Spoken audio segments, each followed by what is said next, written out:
I'm Alex Raymond from Empowered Eating. I reached out to a few dietitians in the eating disorder field because I wanted to get their take on some common questions that I get about eating disorders. So I'm really looking forward to sharing that with all of you.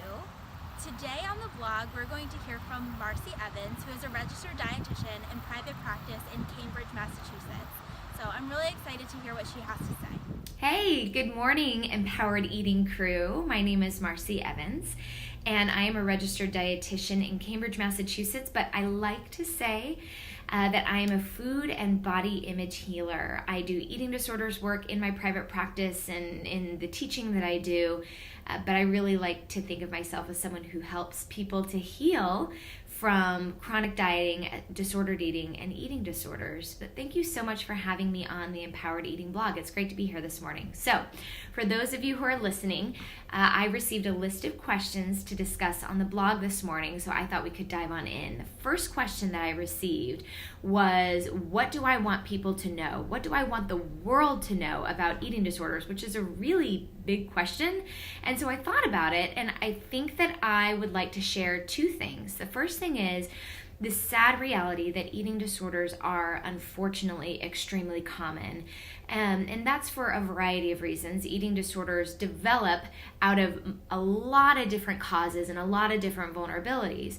One of them being, of course, our culture, which is obsessed with thinness, but our medical community has not helped matters by striking a war on obesity. And I really think that, sadly enough, this focus on weight from a sociocultural lens, but also a medical lens, has just been totally and completely misguided and has contributed to the increasing development of eating disorders. So the first thing, like I said, I want people to know is that eating disorders, sadly enough, which breaks my heart, are incredibly common, and all of this focus on weight means that those eating disorders are not going away anytime quickly. However, this is sort of, the upshot of what I wanted to share. It's not all just bad news here.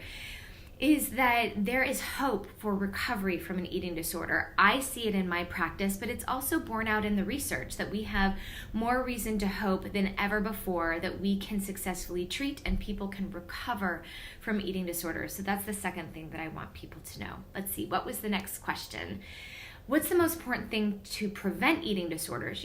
I don't think that there is a single most important thing, but I'll share with you one thing that I think is pretty darn important, and that is the role of parents. I think that parents are powerhouses and incredibly important partners in the treatment of eating disorders, but also in the prevention of eating disorders. And in my practice, I typically work with adults.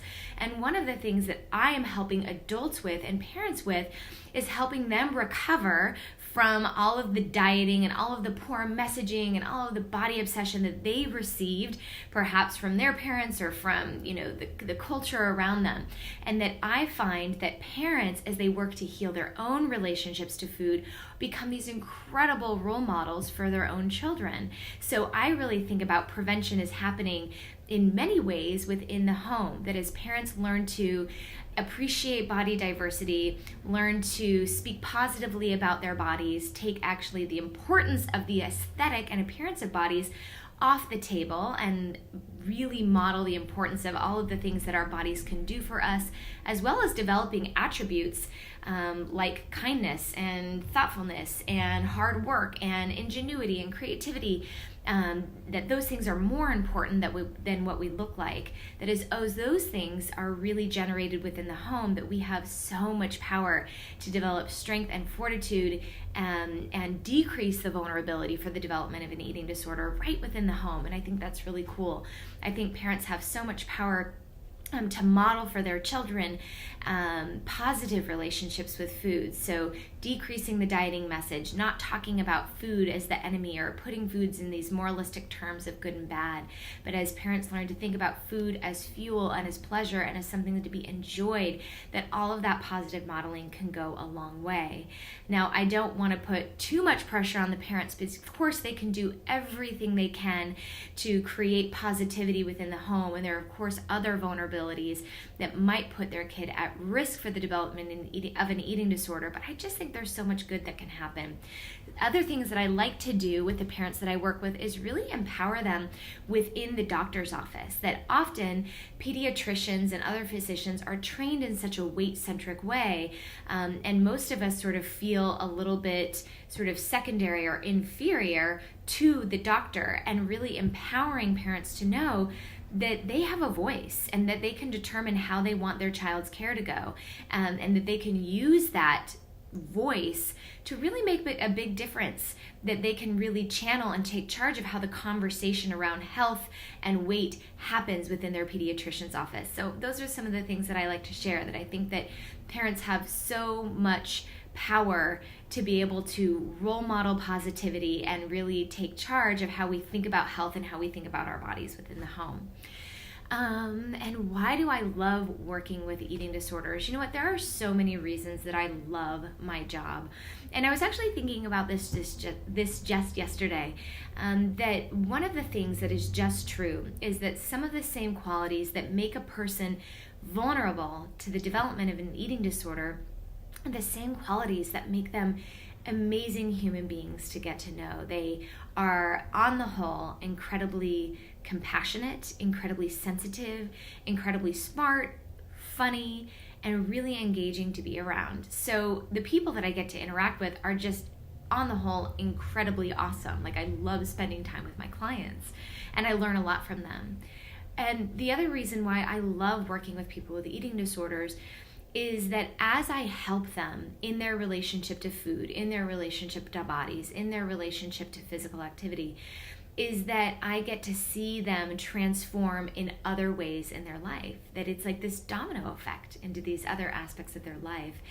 And it is such a pleasure and such a gift to work with people in their recovery process, because it feels like deep and meaningful work as people are not only reclaiming their relationship to food, but they're reclaiming their life.